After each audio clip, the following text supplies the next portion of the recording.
예배는 우리 그리스도인들의 삶 속에서 뗄래야 뗄 수 없죠. 여러분도 예배의 삶을 살아오면서 예수 믿기로 결심하고 교회를 나오기 시작하면서부터 우리는 예배의 삶 속에서 살아가요. 이게 기본이죠. 그러니까 여러분이 예배에 오면서 잊지 못할 예배의 시간도 많을 거예요. 예배를 통하여 은혜 받았던 시간들, 예배를 통하여 감동받고, 예배를 통하여 깨달음을 가지고, 예배를 통하여 나의 삶들의 새로움과 변화를 경험하는 삶들을 많이 경험했을 거예요. 그리고 잊을 수 없는 예배가 있겠죠. 예배라는 게 우리가 때로는 참 힘들고 어려워도 그 예배를 지키기 위하여 아버지 앞에 예배하기 위해서 몸부림치고 애썼던 그 시간들이 내 신앙의 중심을 잡아주고, 나로 하여금 어떤 힘든 상황 속에서도 끝까지 하나님 앞에 설 수 있는 용기와 믿음을 준다는 사실을 우리가 잊어서는 안 돼요. 바르고 올바른 예배를 행한다는 것, 그것은 무엇이냐면, 하나님, 나는 당신밖에 없습니다. 당신이 내 인생의 도움이시고 당신이 나를 도와주셔야 하고, 당신 없이는 내가 나의 삶을 세워갈 수 없다고 하는 신실한 그 고백이 예배자의 삶 속에 묻어나는 거예요. 그래서 아버지 앞에서 어떤 순간에 나와 예배하면서 하나님을 높여드리면서 지금도 내 삶 속에 일하시는 그분을 내가 찬양하고 경배하는 것, 그것이 내 신앙의 고백의 근거가 되는 게 예배라는 것. 우리가 이걸 잊지 말고 아름다운 예배자의 삶을 잘 살아갈 수 있는 우리 안양 서부교회 교우들이 되기를 먼저 주의 이름으로 축복을 드립니다. 이 영적 예배자의 삶을 우리가 달았는데, 영적 예배자의 삶을 살기 위해서 우리가 가져야 될 세 가지의 태도가 있어요. 2절을 우리 다 같이 보겠습니다. 너희는 이 세대를 본받지 말고 오직 마음을 새롭게 함으로 변화를 받아 하나님의 선하시고 기뻐하시고 온전하신 뜻이 무엇인지 분별하도록 하라. 여기 세 가지가 나와요. 첫 번째가 뭐냐면, 이 세대를 본받지 마라 이거예요. 두 번째는 오직 마음을 새롭게 하여 변화를 받아라. 세 번째는 하나님의 뜻이 무엇인지를 분별하여 그 뜻대로 살아라. 하나님의 선하시고 기뻐하시고 온전하신 뜻, 그 뜻을 잘 분별해서 그 뜻을 따라 살아가라. 이 세 가지입니다. 첫 번째, 이 세대를 본받지 마라. 우리가 세대, 일반적으로 세상라고 했을 때 사용되는 흔한 단어가 코스모스라는 단어를 써요. 그죠? 잘 알죠?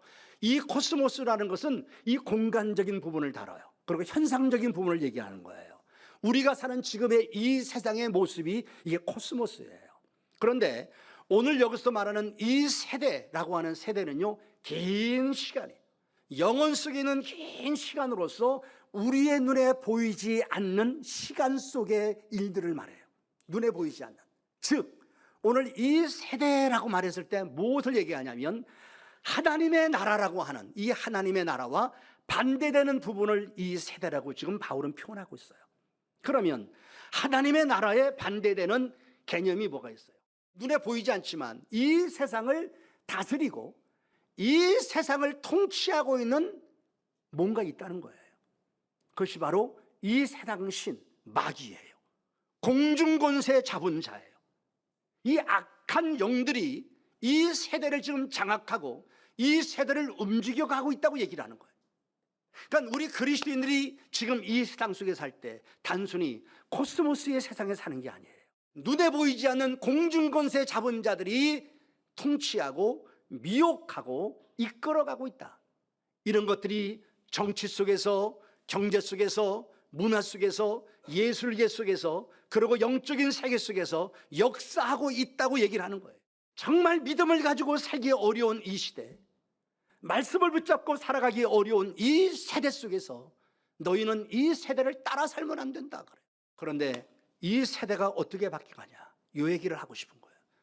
AI가 발달돼 가면서 사람은 그 AI를 따라가면서 영혼 없는 존재처럼 살아가게 돼 있어요. 영혼이 없는 존재처럼 살아가요. 우리 아이들도 영혼이 없는 존재처럼 그 밑에서 그렇게 살아갈 수밖에 없는 세상이 와요. 그래서 이 세대, 이렇게 변화가는 세대에서 우리 그리스도인들이 끝까지 관심을 가지고 끝까지 붙잡아야 될 부분이 어디냐? 영혼입니다. 영혼. 영혼에 관심을 가지고 이 영혼을 위하여 살아가요. 그래서 이 세대를 본받지 말라라고 했을 때 이 세대가 나의 영혼을 무시하고 육신만을 따라가는 세대 아닙니까? 육신에 대한 즐거움, 육신에 대한 배부름, 육신에 대한 쾌락들, 육신의 편안함들, 육신의 안락들, 육신의 아름다움들, 육신의 자랑들, 세상의 변화들, 이런 것들만 가지고 사는 거 아닙니까? 여러분 들어봐요. 처음 하나님이 노아의 홍수 심판을 하시잖아요. 노아 홍수 심판을 하신 이유가 어디 있는지 아세요? 인간들이 죄악이 관영했어요. 근데 인간들이 아리따운 네피림의 여자들을 자기의 아내로 맞이합니다. 그러면서 인간이 타락하기 시작해요. 그래서 인간이 타락했을 때 성경은 뭐냐면 육신이 됐다, 육이 됐다고 표현해요. 사람이 육신이 됐다. 그리고 하나님이 심판해요. 생명이었던 존재가 육신이 되어버려요. 그래서 하나님이 심판해요. 마지막 이 세대도 심판받을 겁니다. 마지막 이 세대도 심판을 받을 때 왜 심판받냐? 영혼이 없는 존재가 되니까. 창세기 6장의 사건과 똑같은 겁니다. 인간이 영혼의 가치를 무시하고 오직 육신의 것들만을 위해서, 그 가치만을 위해 살아갑니다. 결국 인간은 하나님과 상관없는 동물화 되어버리는 거예요. 그래서 하나님의 심판을 받아요. 이 세대를 본받지 말라는 거예요. 오직 육신만을 따라 살아가는 이 세대를 본받지 말라는 거예요. 이 본받지 말라는 것은 어떤 외형을 따르거나 형상을 취하는 거예요. 어떤 의미가 있냐면 어떠한 다른 사람과 나를 동일시 여겨간다는 뜻이 있어요. 그러니까 쉽게 말하면 우리들 TV 같은 데서 어떤 유명한 연예인이요 옷을 입고 나왔어요. 그 옷이요 곧 완판돼 버립니다. 다 그 옷 입어요. 핸드백 뭐 들었다? 핸드백 다 그 핸드백 들어요. 무슨 모자 썼다? 그 모자 찾아 쓰고 다녀요. 그 사람과 동일시 여기며 자기를 그렇게 만들어가는 거예요.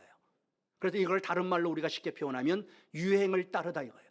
본받지 말라는 얘기는 유행을 쫓아 살지 마라 그 얘기. 세상은 계속 그렇게 바뀌어갑니다. 세상의 가치관을 따라서, 세상의 방법을 쫓아서, 세상이 추구하는 것들을 따라서 끝없이 유행이 생기죠. 지금 우리가 사는 이 세대는 우리가 흔히 말하는 대로 마지막의 세대라고. 마지막에 이 종말적 이 세대를 어느 날 예수님 앞에 제자들이 묻지요. 세상의 끝날에 어떤 징조가 있겠습니까? 그때 마태복음 24장 4절 이하에서 예수님이 쫙 설명을 해요. 이거를 간추리면 첫 번째가 뭐냐면 거짓 그리스도가 나타나서 많은 사람을 미혹한다. 그러니까 이단과 사이비가 많이 생길 거래요. 두 번째는 난리의 소문이 무성할 것이다. 별의별 일들이 여기저기서 터진다는 거예요. 세 번째는 민족과 민족이 같은 민족끼리예요. 내란이 벌어지는 거예요. 여러 나라에서 내란이 벌어지고 나라와 나라 간, 이건 다른 나라끼리죠. 다른 나라 간에 싸움이 벌어진다. 네 번째는 처처에서 곳곳에서 지진이 나고 기근이 벌어질 것이다. 다섯 번째는 사람들의 마음이 사랑이 다 식어진대요. 반목하고 갈등이 첨예해야 될 것이라. 여섯 번째는 역설적이죠. 복음이 온 세상에 전파된대. 이게 마지막 때래요. 그러시면서 주님이 37절, 38절, 39절에서 무슨 얘기를 하냐면 노아의 홍수 때를 얘기를 해요. 하나님의 심판이 오는데 마지막 홍수가 나서 심판이 내리는 그 시간까지 노아는 외쳤어요. 하나님이 심판한다고. 근데 그들은 그 복음의 메시지를 듣지 않습니다. 그리고 죽는 그 시간까지 그들은 깨닫지 못했다 그래요. 그러면서 우리 주님이 하시는 말씀이 인자가 다시 올 때도 이와 같을 거야. 그러니까 다시 올 때 이 세상의 마지막 종말 때 사람들의 특징이 뭐냐면 육신만 갖고 사는 거예요. 하나님의 복음의 메시지를 들으려고 하지 않아요. 하나님의 말씀을 깨닫지 않아요. 이게 마지막의 시대라는 거예요. 그래서 성도에게 주님은 이렇게 말씀하십니다. 깨어있으라. 깨어있으라. 어느 날에 너희 주가 임할는지 너희가 알지 못한다. 깨어있으라 그래요. 사랑하는 여러분, 이 마지막의 세대를 살아가는 우리들이 먼저 영적 예배자로 살아갈 때 배워야 될 것이 뭐냐? 이 세대를 본받지 말아라. 이 세대가 살아가는 방식대로 살지 마라. 끝까지 믿음의 사람으로, 끝까지 말씀의 정조를 가져가면서 말씀 안에 살아갈 수 있는 성도가 되라고 우리 가운데 말씀하시고 있는 거지요. 두 번째, 변화받아라. 복음의 능력은 두 가지예요. 하나가 생명이고 하나는 변화입니다. 이 영원한 생명, 이 생명의 신비, 이건 세상의 그 무엇으로 주어지는 게 아니에요. 이 생명은 오직 예수 그리스도 안에 있음을 믿습니다. 그리고 거룩한 주의 성령과 말씀으로 우리의 삶이 변화되어 가는 거예요. 예수 그리스도가 내 안에 들어올 때 예수 그리스도가 내 인생의 주인이 되고 예수 그리스도의 영이 내 안에 충만할 때 예수의 생명이 내 안에 살아나고 내 인생은 변화되어 가는 거예요. 이게 복음의 능력이에요. 이게 성도가 갖는 은혜예요. 그러니까 몸으로 거룩한 산 제물이 되어서 이 땅에서 영적 예배자로 살아가는 사람들이 도전해야 될 것이 뭐냐? 마음을 새롭게 하여 변화되어 가는 삶을 살아라. 이 변화는 외형적인 모양의 변화가 아니란 말이에요. 내면적 변화예요. 본질적 변화를 말한단 말이에요. 우리의 이 내면적 본질적 변화, 쉽게 말하면 화학적 변화라 그래요. 완전히 달라지는 거예요. 이 변화를 받는다라고 하는 이것이요, 현재, 과거, 수동태, 현재 수동태 명령형입니다. 수동태예요, 수동태. 수동태란 뜻이 뭐예요? 내가 할 수 있는 게 아니라는 거예요. 능동태라면 내가 어떻게 노력해가지고 내가 나를 바꿔갈 수 있지만, 수동태라는 것은 내 스스로의 힘으로 나를 바꾸는 게 아니라 외부의 힘으로 내가 바뀌어가는 거예요. 그러니까 성도가 변화되는 것은 하나님의 거룩한 성령의 능력으로 내가 변화됨을 믿어야 됩니다. 내 노력이 아니에요. 내가 열심히 애써서 내가 달라지는 게 아니에요. 하나님의 성령의 감동으로, 예수의 능력으로, 십자가의 능력으로 내가 변화되는 거예요. 그래서 우리가 끝없이 말씀을 읽고 끝없이 엎드리고 끝없이 하나님의 성령으로 충만해져 가면서 하나님이 나를 변화시켜가는 능력을 경험하는 거예요. 이 변화를 얘기를 할 때 변화받아라 라고 했을 때 이 뜻이요, 완전히 뜯어 고쳐서 새롭게 만드는 걸 말해요. 개조한다는 거예요. 다른 모양으로 만들어낸다는 거예요. 완전히 세속적이고 육신적으로 살아가는 우리의 이 삶을 하나님의 자녀로, 하늘 백성으로 나를 그렇게 뜯어 고쳐 만드신다는 거예요. 여러분 잘 들어와요. 성도의 삶은요, 믿음의 길을 걸어가면서 진화돼가는 삶이 아니고 발전돼가는 삶이 아니고 변화되어지는 삶이었다는 사실을 기억해야 될 줄로 믿습니다. 다시 쉽게 말하면 우리가 예수 믿고 신앙의 세월이 지나가잖아요. 그럼 신앙생활이 아주 익숙해진단 말이에요. 말씀도 많이 알아가지요. 성경 지식도 점점 늘어가요. 찬송 부르는 것도 능숙해지고요. 교회 생활도 아주 능숙해져요. 헌신하고 봉사하는 사람들이 눈에 보여요. 신앙의 세월이 지나가면서 직분도 주어져 가면서 우리가 교회 생활에 익숙해져 가면서 신앙생활이 능숙해지고 신앙생활이 잘 된단 말이에요. 그런데 문제가 뭐냐면 변화가 없다는 거예요. 그 사람이 달라지지 않는다는 거예요. 이게 지금 제가 하는 얘기예요. 신앙생활을 오래 하면서 진화돼 가고 점점 발전돼 가는 게 아니라 성도는 이것이 문제가 아니라 변화돼야 된다. 성경을 많이 알면 여러분들 무슨 의미가 있어요? 성경 66권을 달달달달 외운들 무슨 의미가 있어요? 여러분이 변화되지 않는다면. 우리는 오랜 신앙 속에서 내가 발전하고 진화하는 것으로 만족하지 말고 진정 하나님의 자녀다운 성도의 삶으로 변화돼가는, 정말 구원받은 감격과 기쁨이 내 안에 있고 내 자신의 삶을 주님께 내려놓는 신앙인으로 변화될 수 있는, 내 안에 근심과 염려가 아니라 기쁨과 감사가 흐르고 불안과 두려움이 아니라 평안이 내 안에 가득 차고 미움과 시기와 질투가 아니라 사랑과 화평의 마음이 내 안에서 흘러가는, 불평하고 원망하는 부정적인 삶이 아니라 정말 감사와 긍정적인 삶으로 하늘 백성다운 삶으로의 변화. 그러니까 성도의 삶은 진화가 아니라 변화다. 세상의 모든 것은, 세상의 가치관은 진화입니다. 진화론을 얘기를 한다. 시간이 지나가면서 진화되는 거야. 사람도 그렇게 진화된다고 보는 거예요. 세상의 가치관이 진화예요. 세월이 지나가니까 과학도 엄청 발전합니다. 진화돼 갑니다. 앞서 말했던 AI 점점 더 놀랍게 진화돼 갑니다. 발전돼 가는 거예요. 자동차도 세월이 가면서 놀랍게 진화돼 갑니다. 정말 자동차가 이젠 자율주행까지 간다는 거예요. 기가 막히게 바뀌어갑니다. 집안에 우리 쓰는 생활용품이나 가전제품들 어마어마하게 진화돼 갑니다. 옛날 TV, 우리 흑백 TV, 리모컨도 없이 그저 끼고 채널 돌리던 것 완전히 진화돼 갑니다. 전화기, 지금은 일반 전화기 쓰지도 않죠. 기가 막힙니다. 얼마나 발전돼 가는지 점점 달라집니다. 의술들, 의학들 얼마나 발전돼 가는지 모릅니다. 앞으로 얼마나 많은 질병들을 정복할 수 있을 것이냐. 약품들 점점점 지나갑니다. 우리 먹는 음식도 점점점 달라져요. 편히 얘기하면 우리 옷부터도 이 옷 이 자체가 놀랍게 진보됩니다. 엄청나게 진화됐습니다. 옛날엔 그저 만들어 옷감 하나 갖고 입는다 하지만 지금은 완전히 기능성입니다. 옷 하나도 세상이 점점점 발전하고 진화되고 아셔야 돼요. 세상의 가치관은 뭐냐? 진화다, 발전하는 거다. 그러나 그리스도인들, 기독교의 가치는 뭐냐? 진화가 아니라 발전이 아니라 변화입니다. 변화. 하나님을 얼마나 더 닮아가느냐, 하늘 백성으로 얼마나 내가 더 새로워지느냐, 얼마나 하나님이 기뻐하시고 원하시는 복된 자로 내가 변화돼 가느냐, 여기에 초점이 있는 거라. 얼마나 많이 더 성경 지식을 갖냐, 얼마나 많이 신앙생활이 능숙해졌냐, 얼마나 많이 내가 신앙생활 하는데 잘 알고 할 수 있는 사람이 됐냐, 이게 아니에요. 이런 변화, 이 변화에 관심을 갖되 어디서부터 변화되냐? 내 마음이에요. 그래서 마음을 새롭게 하래요. 이건 생각의 변화예요. 가치관의 변화, 의식의 변화. 그럴 때 내 생활이 달라지고 내 인생관이 달라져요.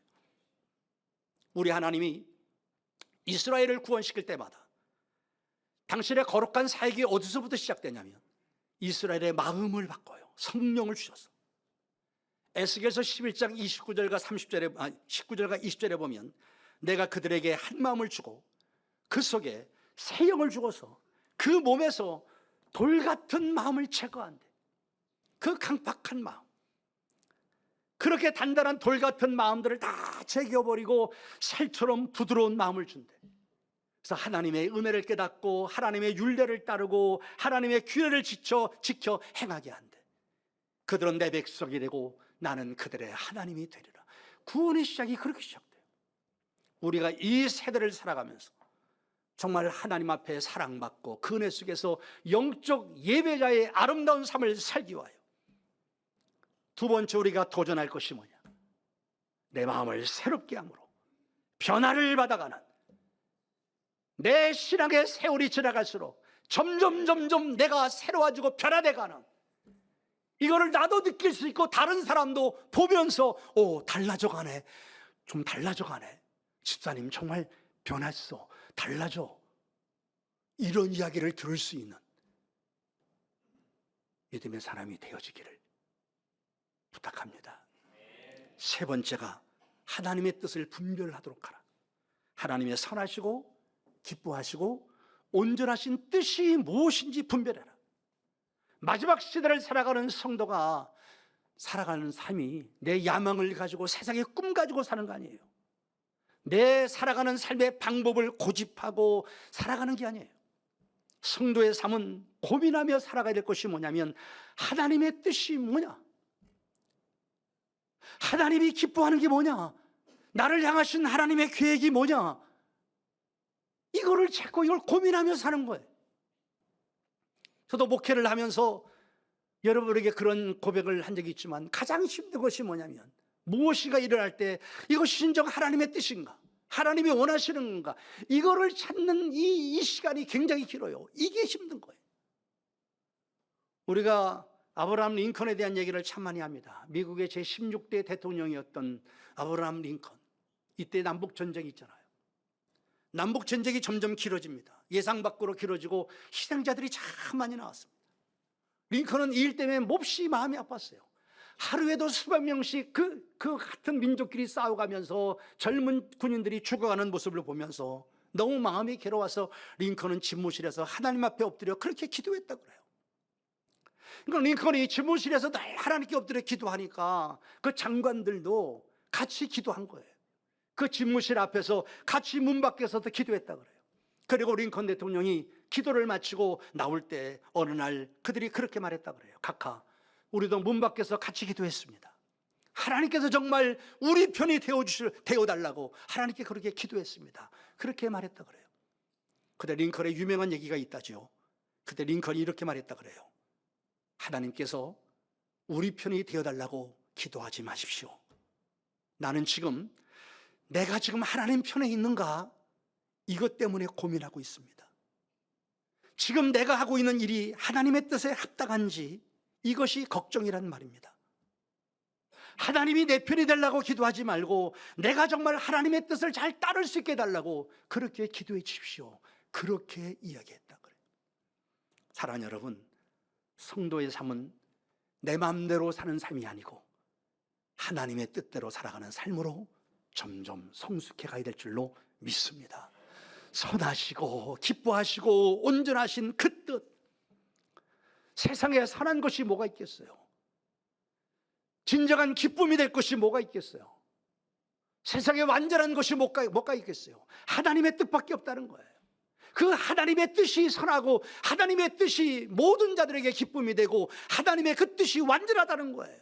그러기에 그 하나님의 뜻을 분별하면서 그 하나님의 뜻을 따라 살아가려고 하는 그 믿음의 노력이 우리 신앙의 근본 속에 있어야 될 줄로 믿습니다.